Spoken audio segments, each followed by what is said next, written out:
Hi, everybody. Good afternoon, good evening, good morning to everyone.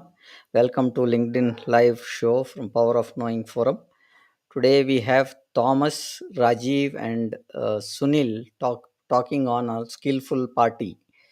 They're bringing Rajiv, Thomas, and Sunil onto the platform. Hi, Rajiv. Hi, Sunil. Hi, Thomas. Welcome to the show. Hi, Prem. Hello, Prem. Thank you, Prem. Thank you. Thank you very much for that introduction. And hello, everyone. Thank you for joining us here today for our LinkedIn Live session on workplace relationships and conflict is the underlying theme, but the surface level theme is the skillful party. And what we're offering to you is if one person can be the skillful party in any interaction that's going on place, it really improves the outputs that are available to the people in the conversation. So it is about workplace relationships and conflict, but it's really about how do you become a skillful party. And today we're going to delve into the art of communication and all its multiple layers and how it plays a pivotal role in navigating workplace dynamics effectively. As the manager, executive, or the director, your role can be absolutely crucial if you can be the skillful party. And we'll explore various strategies and techniques to enhance communication skills for all of you.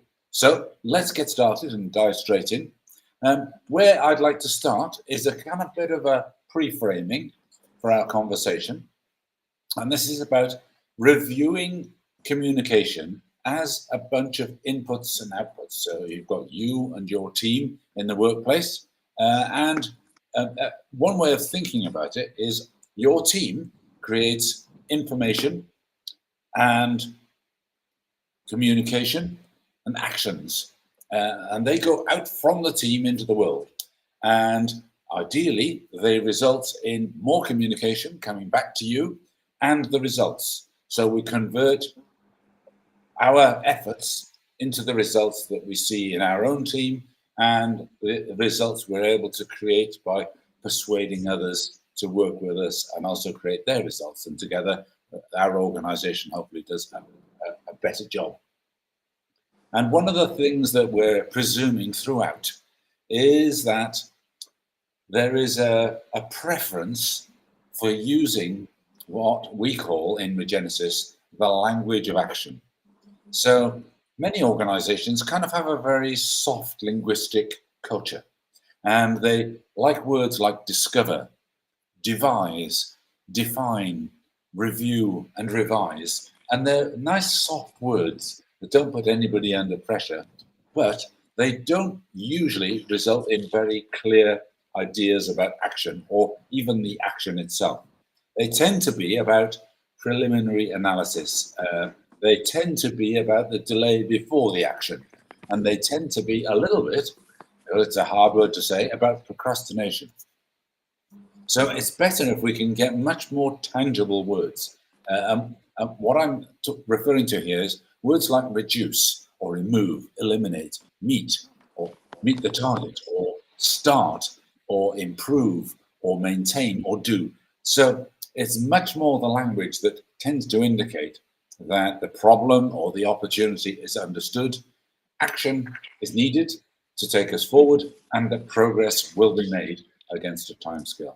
So with that as the backdrop, what I'd like to do now is to drop into what I consider and what we consider in Regenesis the most important prerequisite element, and this is rapport. And building rapport is essential for establishing trust and understanding. And there have been lots of studies done to show that if rapport is absent, then trust is low and understanding is low. And if understanding is low, then the wrong things, the wrong outcomes will start to occur. Now, the key to rapport is all about being skillful enough to be able to create matching body language. You can either mirror or match. So making sure you match eye contact. And that obviously helps lubricate the conversation. Not too much, not too little, but it's about the right amount for any conversation. There's using the same kinds of language. If you talk all in jargon of your own making or of your own technical specialism, and the people on the other side of the conversation are not familiar with that language, they won't be able to join in. But also, there's another level of language that a skillful person will notice, which is some people prefer to use visual words. So they'll talk about what they see and their vision for the future. Other people prefer auditory words. They talk about what they hear or words to do with hearing. There's other people still who prefer the language of feelings. And there's other people still who are more digital. They think without any particular flavor of those three: see, hear, or feel. There's how fast you talk, the pace. There's the pitch. You can either be quite high or quite low. So the tone, the tempo, which is the pace, how fast you talk. There's the timbre in your voice. Some people have quite dry sounding voices. Other people talk with a lot more resonance as they speak. There's how you dress can make a difference. And there's even below the level of awareness, I know many stories where somebody has matched the breathing of maybe the antagonist in a difficult conversation and being able to calm them down by matching their breathing. So it's all about trying to get into rapport, trying to get into the rhythm of the other person. And the skillful party does that. So matching is about pace, pace, pace, and then eventually you'll be in a position as the skillful party where you might be able to lead the conversation. People might follow you because below their level of awareness, they feel you are more like them. And that really matters in communication. So let me stop there for a minute and take some questions. Yeah, Thomas, that's a very interesting conversation. And one point which is coming to my mind is, people are working in remote environments these days. So how can managers cultivate rapport with their team members when they are actually working in remote environments? I think it's one of the biggest skills there, Rajiv. I think it's a really important question. And I know if I open a meeting or a workshop, I try and make it possible for everybody in the room to speak before we start the meeting. And this is what I call bringing everybody's voice into the conversation. And in remote environments, we're obviously doing a lot more online via Zoom or by Teams or whatever. So I think it's very important before you try and do much work that you build a rapport by bringing everybody's voice into the room. And use a simple device. If people don't know each other, then it's as simple as around the room, just give us your name, your job title, and maybe the biggest one thing that you'd like to get out of this meeting. Or you could just go for the last one, which is the biggest thing. If they all know each other, you could just go, what's the biggest thing you want to get out of the meeting today?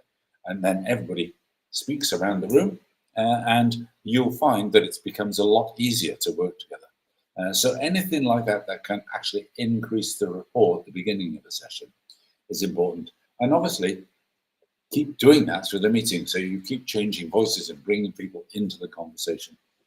All that really helps build rapport. So let me stop there for a minute. I think, Thomas, we are discussing very, very important topic, and the rapport between managers, rapport with your team members, it's very, very important for better communication, for alignment of the team, and to achieve the common objective. How do you feel that empathy play important role, and it helps in building this rapport? So empathy is obviously crucial, but I believe it comes out of rapport, and I don't necessarily believe that you can create rapport with empathy before you've got rapport, if you see what I mean. I think you've got to be able to hear the other person speak and ask questions to help them explore what they're thinking about. And then gradually, it's as though you begin to see the world through the other person's eyes. You hear the world through their ears, and you get a sense of the kind of emotions that they might be experiencing in relation to what they're talking about. And I think it's that being able to experience the other person's experiences and see the world how they see it is in fact what we call empathy. And I think it flows from rapport. Most commentators, most professionals think of rapport as the fundamental building block of everything else. And so empathy, I think, flows from that. And I think the way to nurture empathy is to actually build rapport and become practiced at it. And certainly when you come and join the Regenesis briefings and join the network that we've built here in India, then this is one of the things we'll be spending some time on and trying to help you become the skillful party, starting with rapport, of course. So certainly that's a building block. Yeah, thank you, Thomas, for that. And can you share an example of a time when building rapport helped resolve a conflict in the workplace? Sure. My favorite example of all time comes from one of my favorite books of all time. In fact, it's a book I've given to more people than any other. And it's called Influencing with Integrity. And it's by an author called Jeannie, G-E-N-I-E. Yes, really.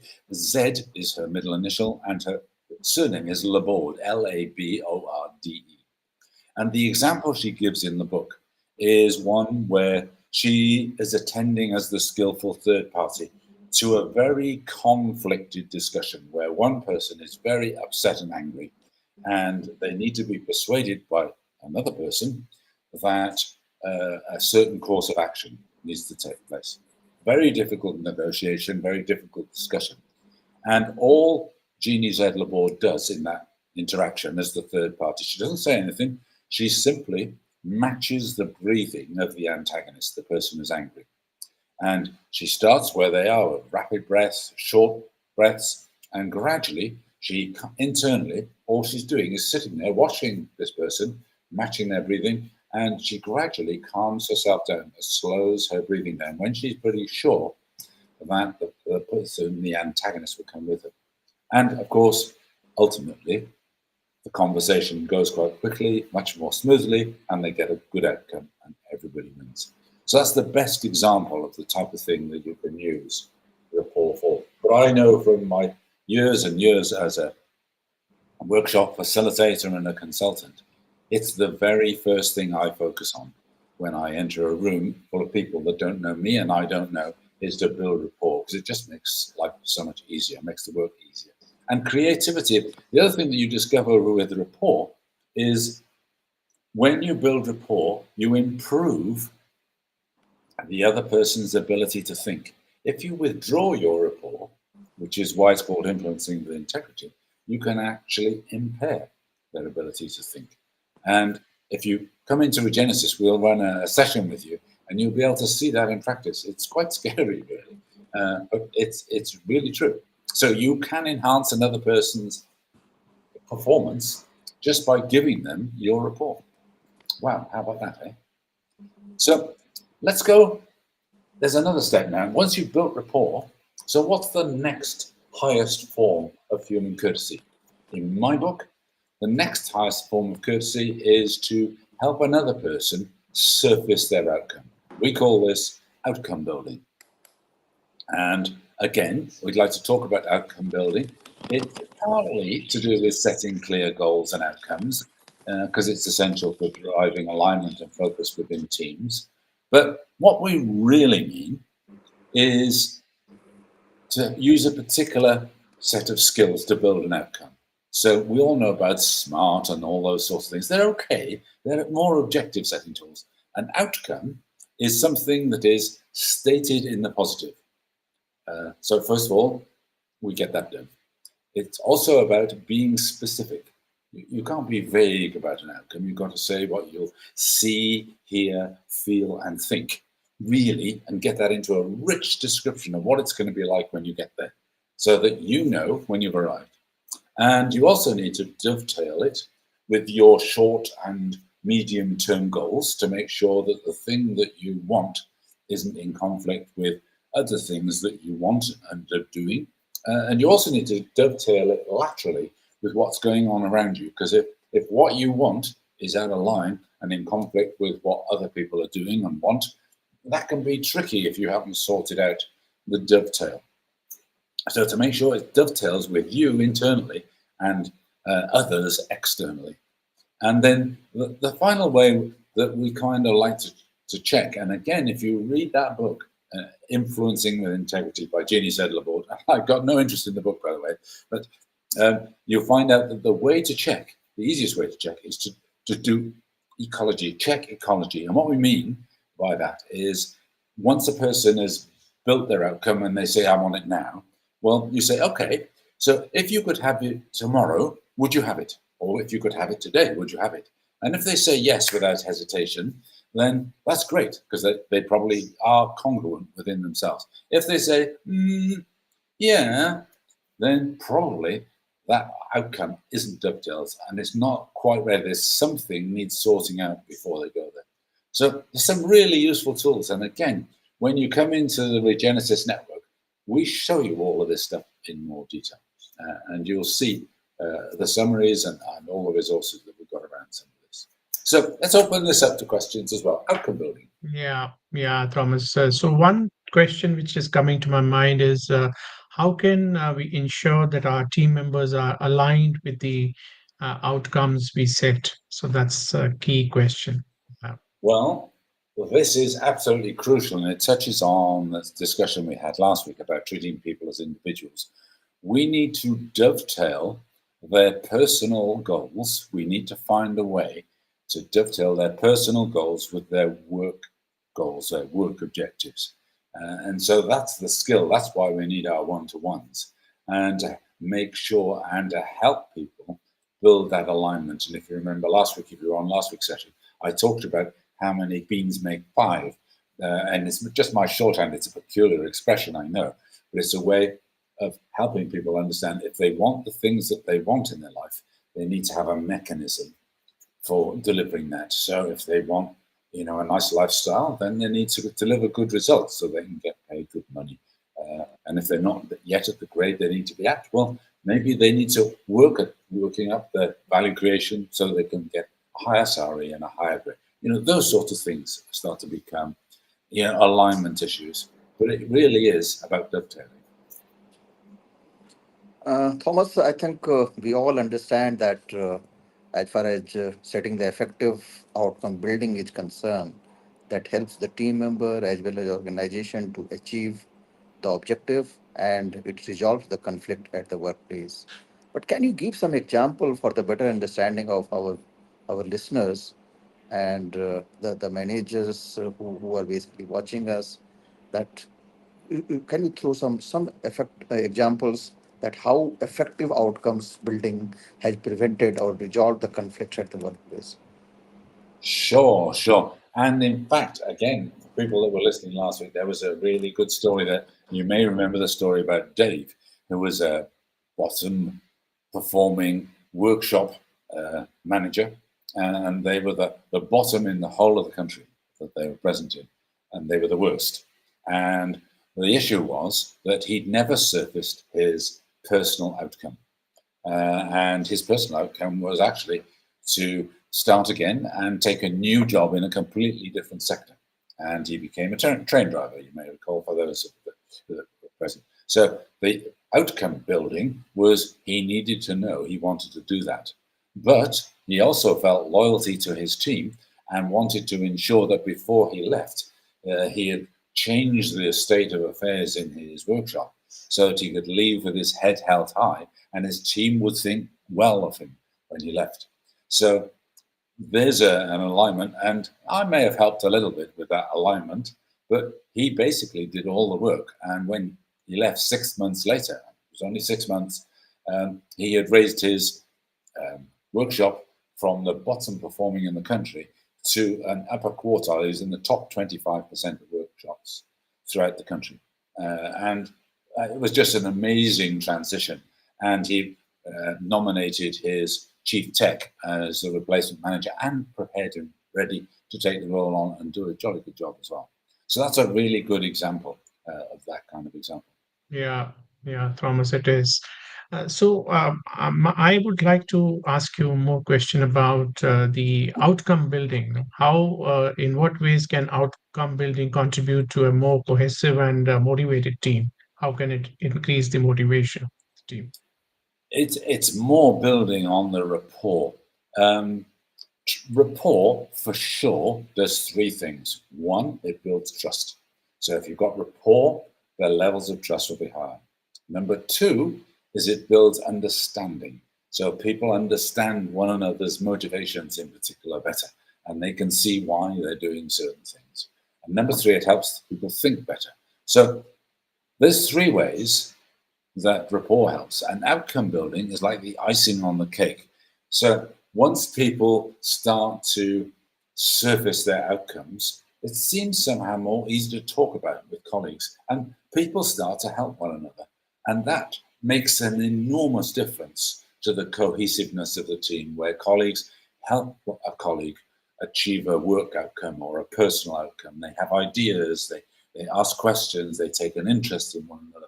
Makes a phenomenal difference to the culture. We say we want to change the culture of an organization, but what does culture actually mean? Well, I think what we mean is we need to change our communication behavior so that it is more skillful between people. And we can help by teaching people outcome building, for sure.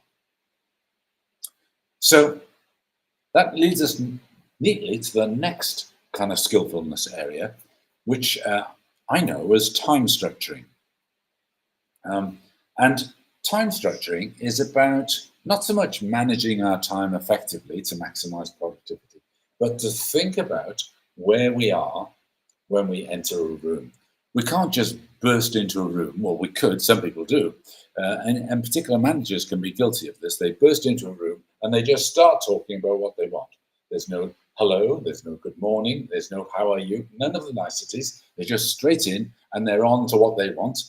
They get everybody rushing around the room and then they leave. And it's almost as though they were the sea and they were washing up on a pebble beach and they splattered the pebbles all over the back of the beach and maybe at the beach wall.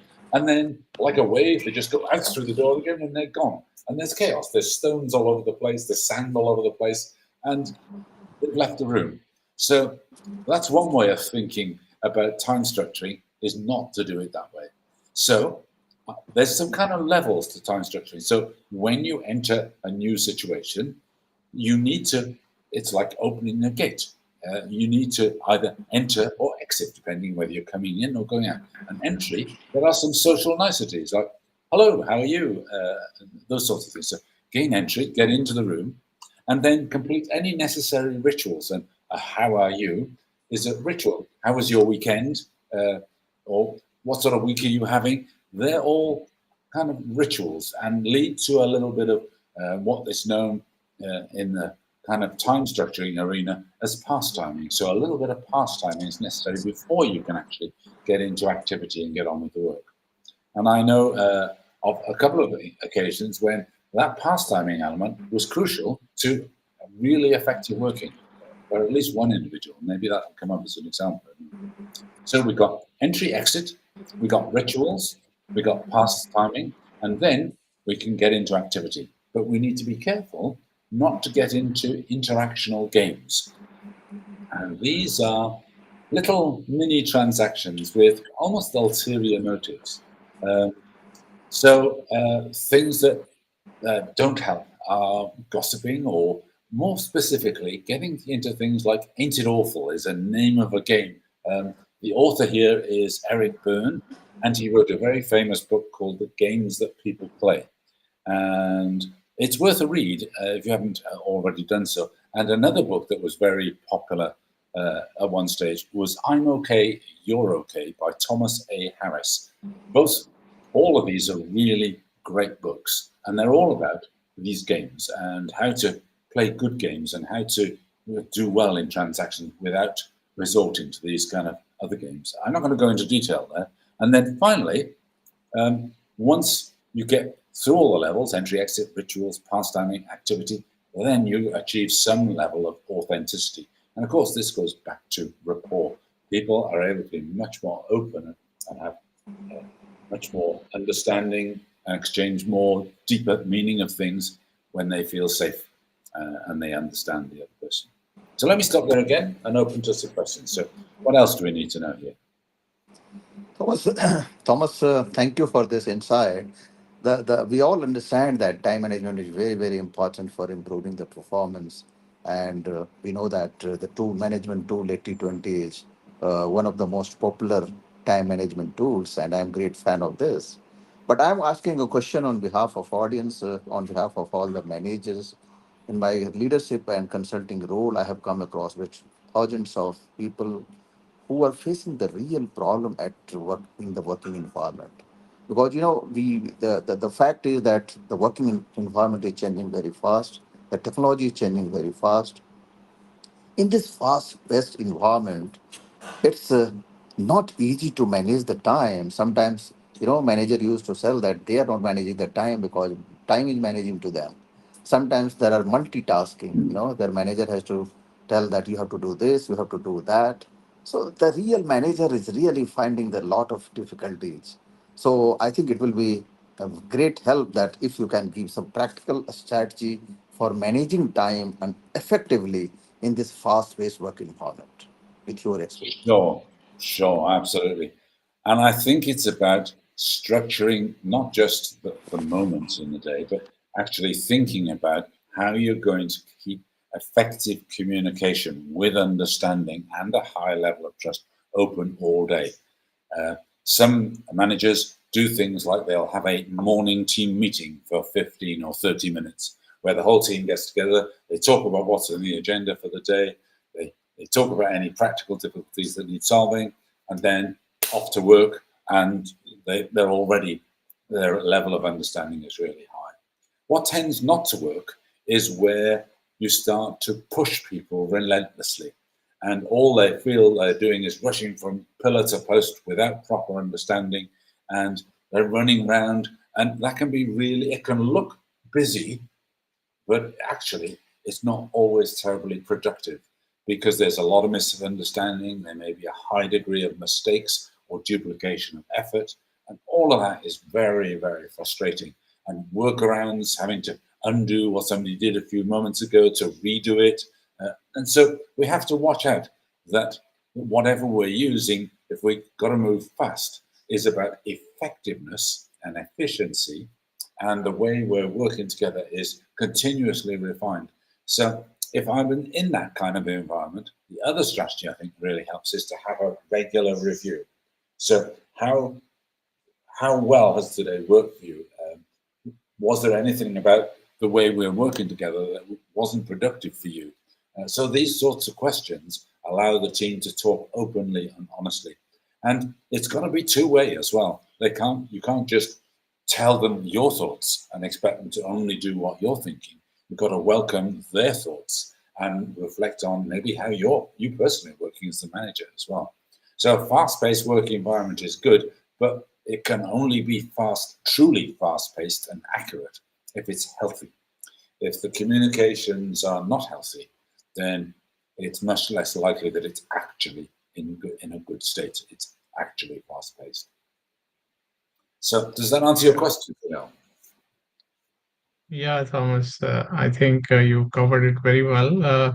But one of the very important aspect is, people tend to miss deadlines when they are doing their activities. So, how can time structuring help prevent conflicts which are related to missed deadlines or poor time management? There's an expression in English which is all work and no play makes Jack a dull boy. And all work and no maintenance of communication makes our workplace very unhealthy by a similar measure. So we must, as managers, take care of the health and effectiveness of our organization. Both need tending to. If you only attend to what you intend to be effectiveness, but have no regard for health, then it will deteriorate. So whatever your situation is, it's finding the right micro strategies and setups to make a good week and a good day and a good hour or a good focus moment or a focus time during the day when a lot needs to happen because maybe a pile of customers arrive, or maybe it's a huge delivery that needs kind of unpacking accurately and checking, specifically in key areas. So whatever the action is, if we want it to be really accurate, we need to pay attention to the health of the team and how well they're equipped themselves with communication skills. And for you, as the manager, I think being able to be the skillful party in communication is really, really necessary.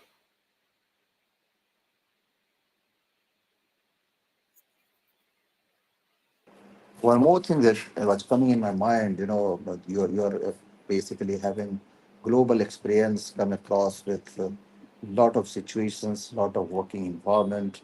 There are two challenges with managers, or I will say the business owners.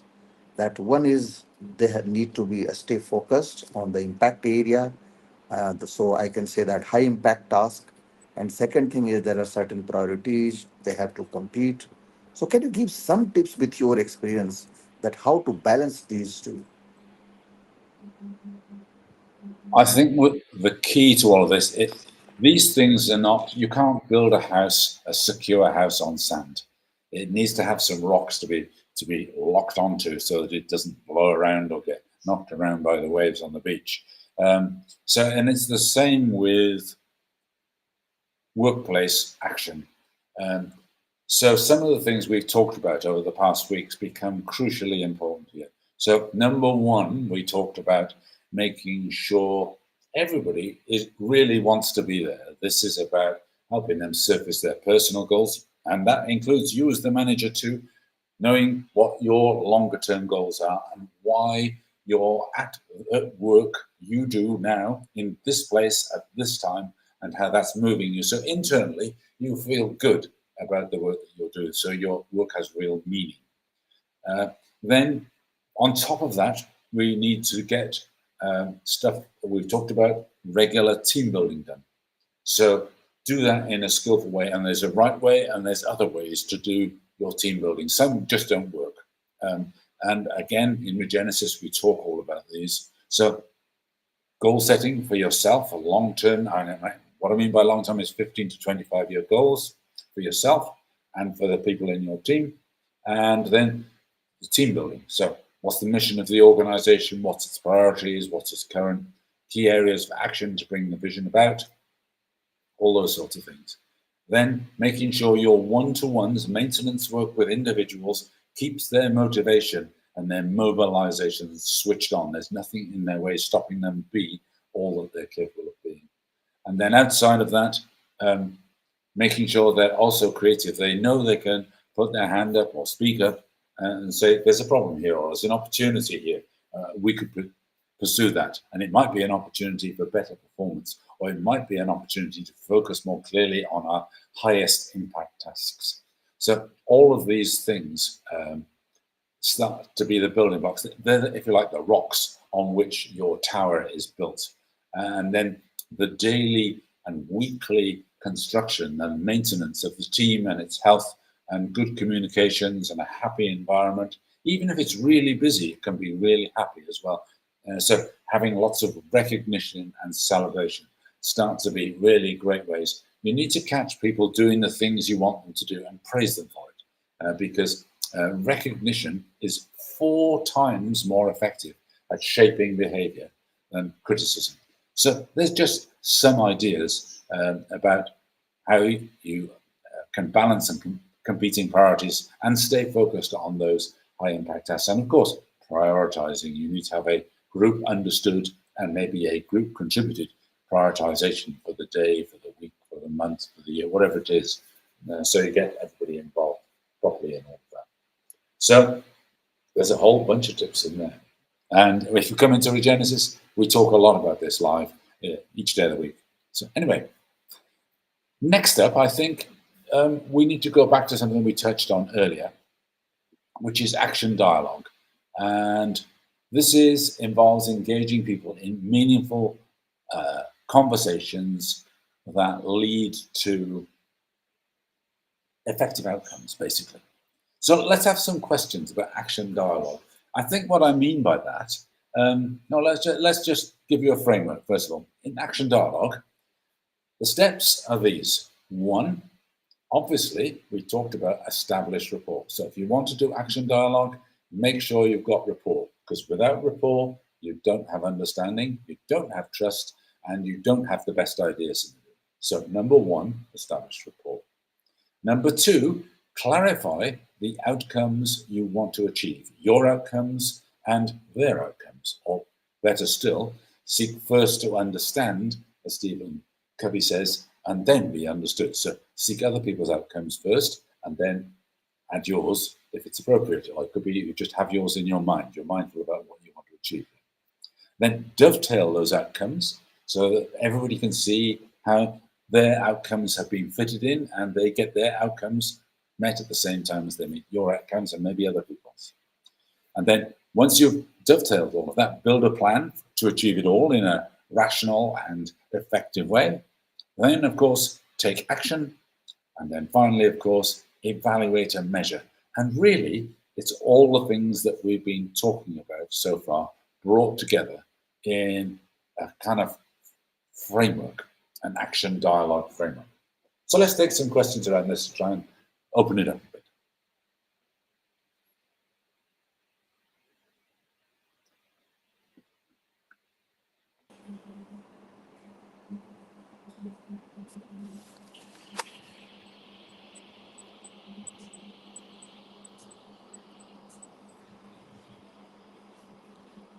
Rajiv, I think you're mute. Your voice is not clear. Yeah, Thomas. Sorry. So my question is, how can we encourage action-oriented dialogue within our teams? Sorry about that. Yeah. Okay, well, I think it is a lot of this, as the skillful party, you will find yourself using these frameworks.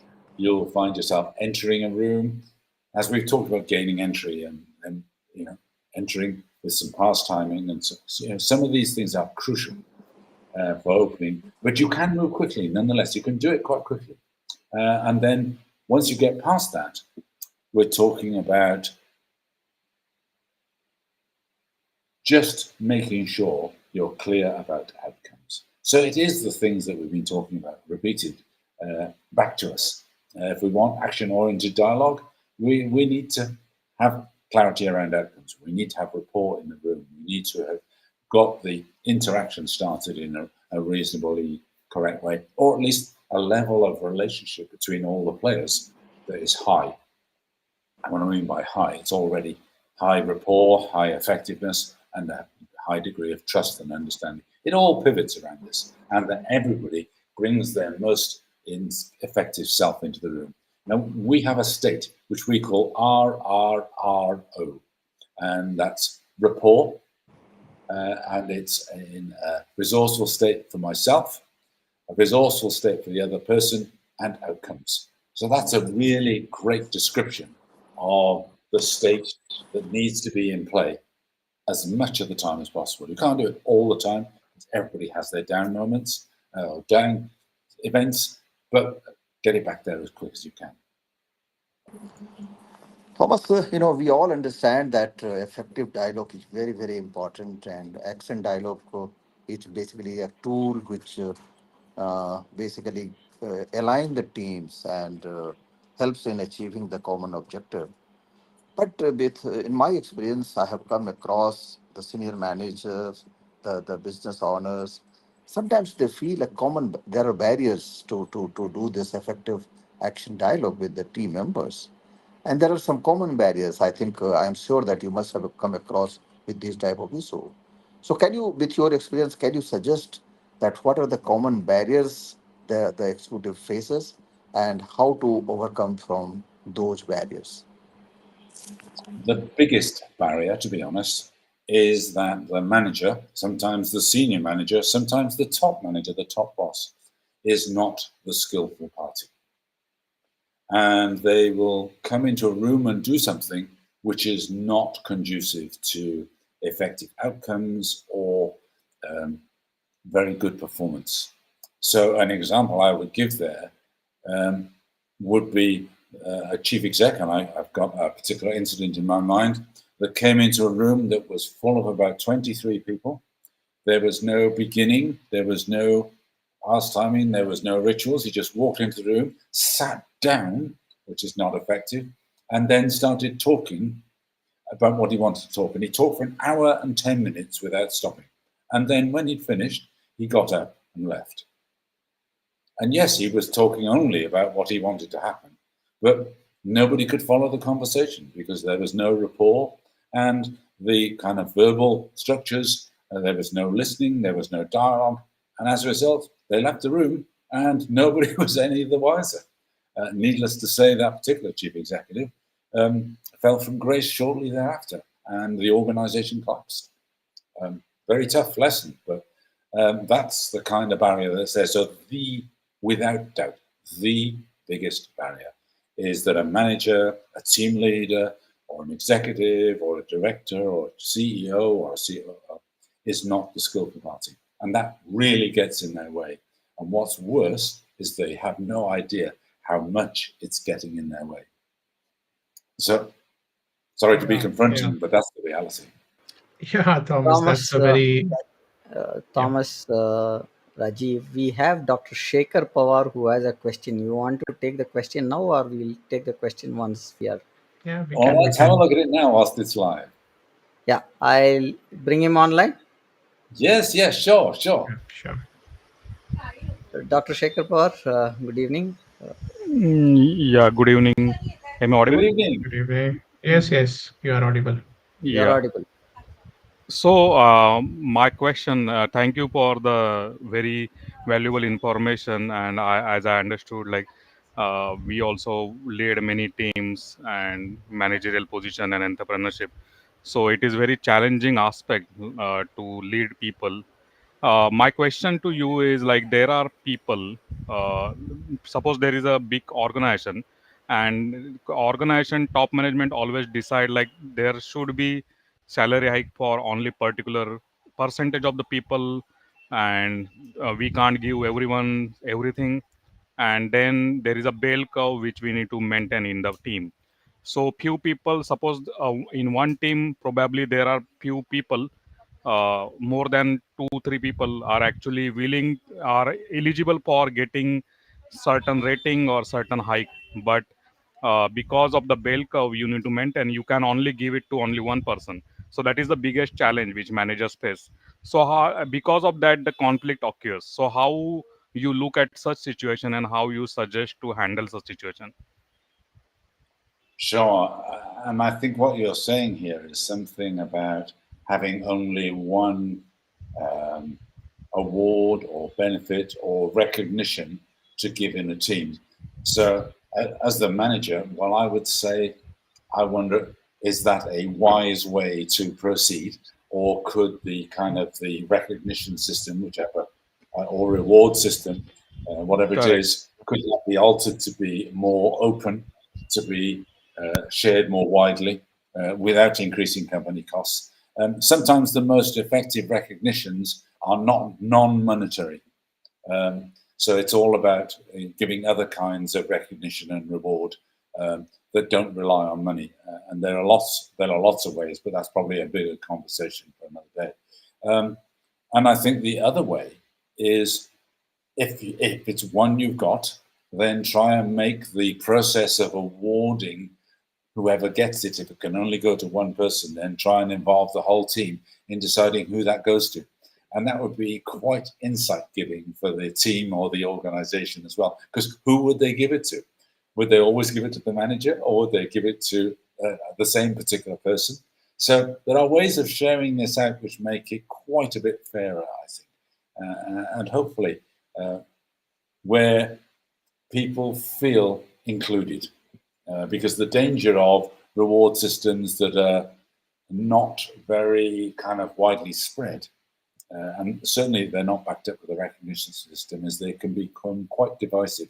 So the favorites in the team get to be disliked, and the collaboration and cooperation between team members can actually be undermined. The worst thing that can happen is your greatest performers who are not recognized leave. So, you know, the churn becomes a very, very expensive problem. Probably be cheaper to do something about the culture and the behavior the way teams function. And again, in Regenesis, we do try and help with all of this, because there are very, very, very clear things that people can do to really enhance performance and relationships in an organization. Does that answer your question?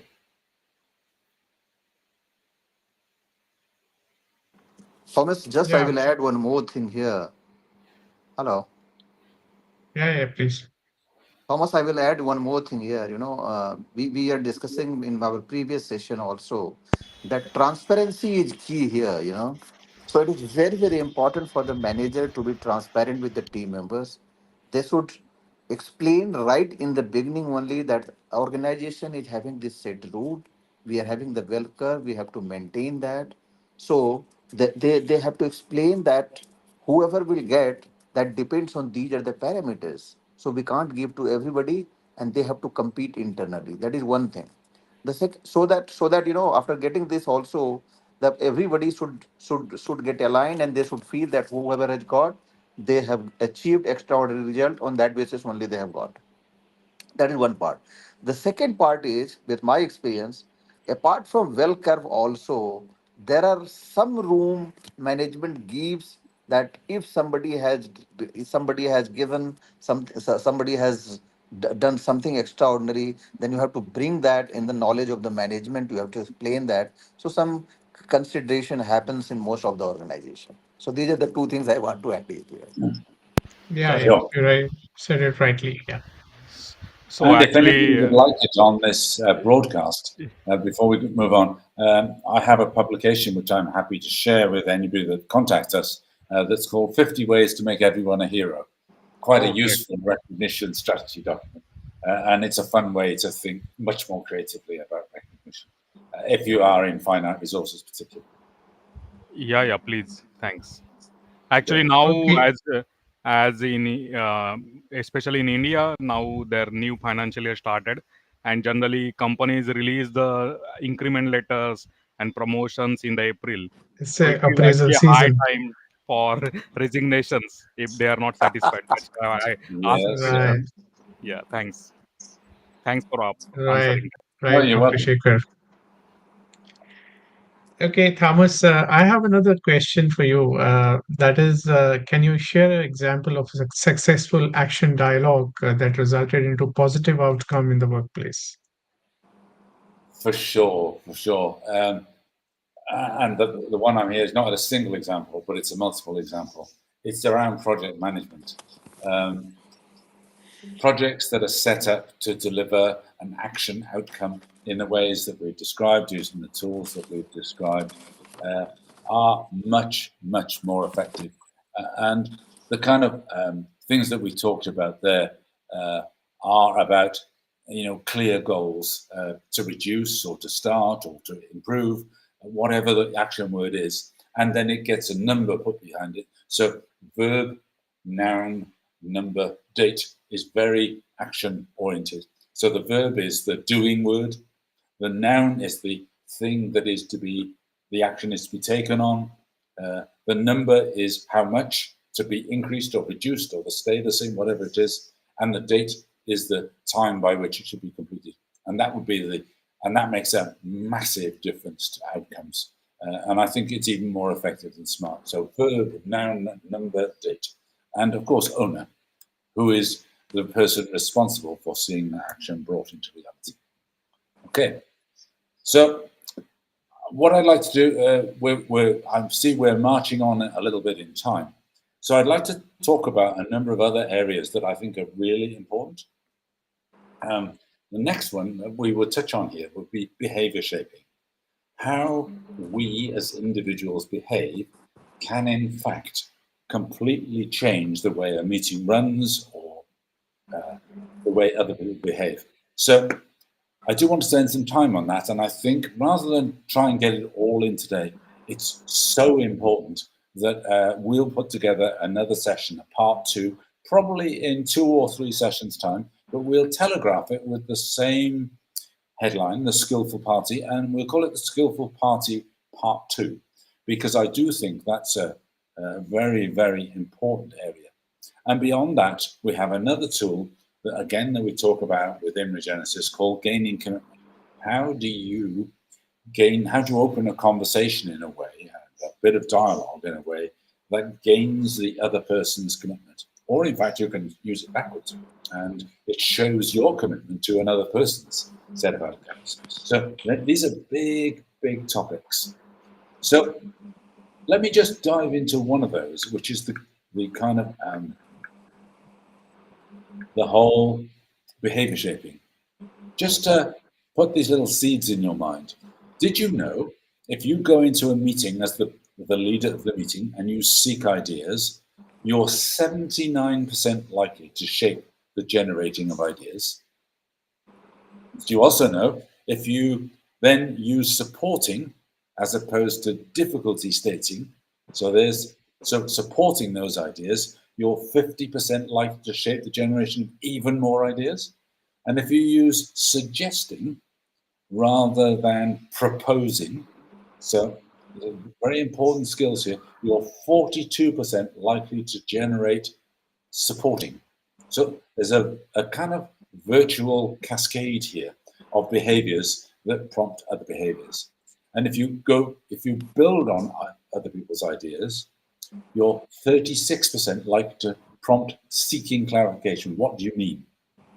Now, that's good and bad, because you've now reached the point in the conversation where if you dive into seeking clarification, you're 89% likely to prompt clarifying, explaining, and informing.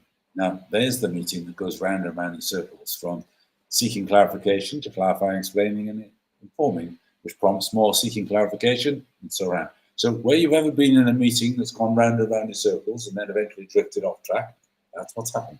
So I want to come back to this on another occasion, and we'll spend some time in these other areas. So we'll call this, so keep an eye out for it in a couple of live cast time on LinkedIn. We'll do a part 2, the skillful person part 2, the skillful party part 2. Sure. So,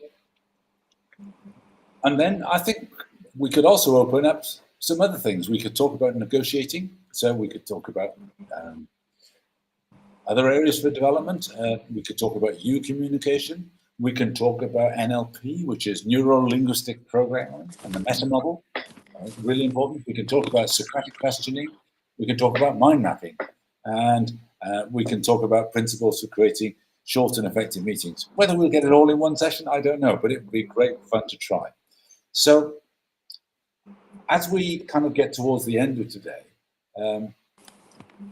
let's remember that effective communication is not just about transmitting information, but it's also understanding the human dynamics that are necessary for effective, because information, the meaning of your communication is the results you get in the other person. If you don't get the results you want, the likelihood is you have not communicated, you haven't been the skillful party. So just think, that's a big thing to think about, a big thing to take responsibility. And by honing our own personal skills as managers and executives and directors, and adopting strategies like time structuring, like effective action sequences, we can really alter the productivity and the effectiveness of organizations. Rajiv and Sunil, got any questions or comments at this stage? I think, Thomas, one very good decision we have taken that you will do the part 2, because I personally feel that what are the different topics we are talking that requires a lot of time. I will say that negotiation itself is a big topic. NLP meta model, mind mapping is a great topic. So this requires a lot of discussion, lot of inputs to present to the viewers, to the listeners, that will be more effective. So thank you for considering the second session on this. And I will suggest, if required, if you can do 3 sessions, then nothing like that. Because these inputs are very, very important, and this plays very, very important role in managers' life, in leaders' life. And Regenesis is basically here to bring those ideas with experienced leaders and give that opportunity to leaders to come in the board and take the advantage of those experiences. Sure. And on top of that, for sure, Sunil, but join our network, join the Rexel network. We're running a discount on it for the India group at the moment, and you'd be very welcome to join. And you get all of this and much, much more in depth. And we're there 4 days a week for weekday consulting Q&A sessions, so you can bring up questions that are pertinent to your environment and get answers. And also, once a month, we give you a mega briefing, if you like, on a particular topic that allows you to action that, in your situation. That was my next question, Thomas. Can you elaborate more on this network and community and how peer-to-peer learning can be done? So please throw some light on that. For sure, for sure. I mean, it's as simple as contact any of it. It's only a few dollars to join, especially now with the discount that we're running on the India group. And what we want to do is to bring more people, yet more people, into the network so that we can begin to share these kinds of skills. And what we've been proving over the last 35 years is the sequence of adjustments that most managers could make without creating massive more work for themselves, that would make a massive difference to their organization's revenues, their organization's effectiveness, and the individual's personal salaries, ultimately, because you become the skillful party on multiple levels. And that's what we want to share. So you'd be very welcome. Contact any of us via LinkedIn. And I know Prem's going to put the links at the end of this session. But yes, for sure. We'd love to have you join, and we'd love you to be part of the network, and we'd love your organization to be one of those that really becomes all that they're capable of being. A fantastic outcome for everybody. And there's so much that could be done in organizations in India to make life easier and kind of more profitable, really, for organizations that are working that way. But even public service ones would be able to do better, because it applies to any size of organization, from the tiniest little small team to the biggest multinational corporate. And I've seen it working with them. So we better get off the air pretty soon, because our time is up. It'd be great to see you all in a couple of weeks, and of course to see you next week, because we'll have another exciting session to run next week as well. Anyway, that's it from me. Sunil, Rajiv, anything more to add by way of closure? No, thank you very much. I think it was a good discussion, and we'll continue this forward. So stay tuned in and join our sessions on every Wednesday. So definitely you'll get lots and lots of inputs. Okay, Sunil? I think you and Rajiv has already told everything. I will say that let Prem should conclude this session, and at last I want to urge the audience that please join this session. This is for your benefit. Thank you, Rajiv. Thank you, Thomas. Thank you, Sunil, for the exciting session that we had on skillful partying workplace. So we are going to have another session as suggested by Thomas. This could not be covered, or is a topic which cannot be covered in one session and needs an additional session for us. And with that, we are streaming this podcast live to YouTube, Facebook, and Twitter.